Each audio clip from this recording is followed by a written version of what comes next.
think I've had enough. I've had enough. I'm incapacitated for the rest of my life. Alright, Chris, talk us through this. I've got my comms thing on, so...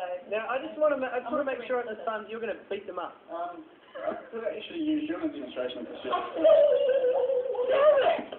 I'm sure it's nice and good there. Human punching bag! Come on down!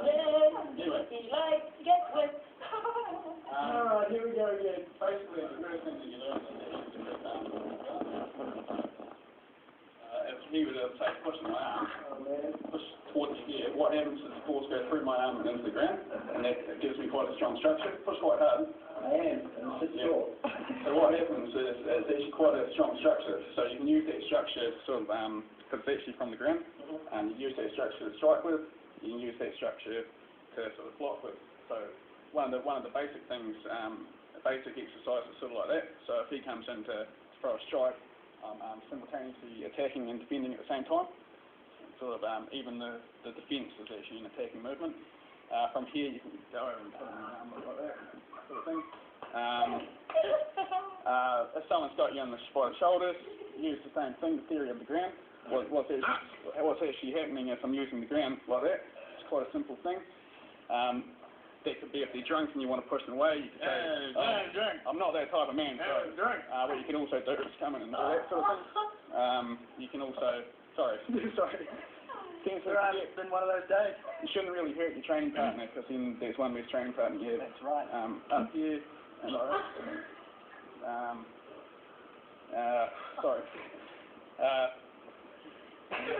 Can we use anybody else? We'll do another wrist lock on it, shouldn't we?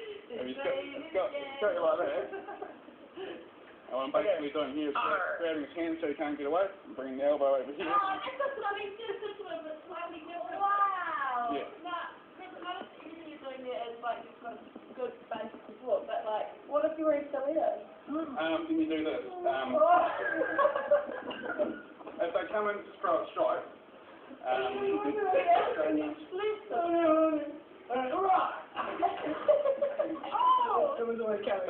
it doesn't matter what you're wearing, you don't need to be a master of sensitivity to be able to hit someone in the head.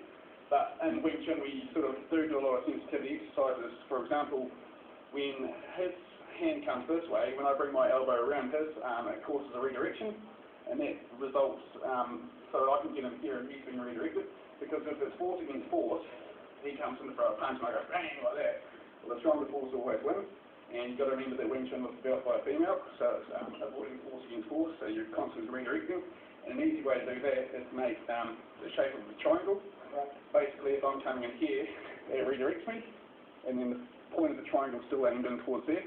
So it's actually quite a scientific martial art, rather than sort of like a sort of thing. So you learn the ideas and principles, and then train them into your habit through doing some training. Also, sort of like, we've got stuff like kicking them, sort of there. You can get kicked with the shoe? If he comes over to hit me with the other hand, sort of cross the arms over like that. Oh, right. Let's take a wee look at how TC is going this fight is growing.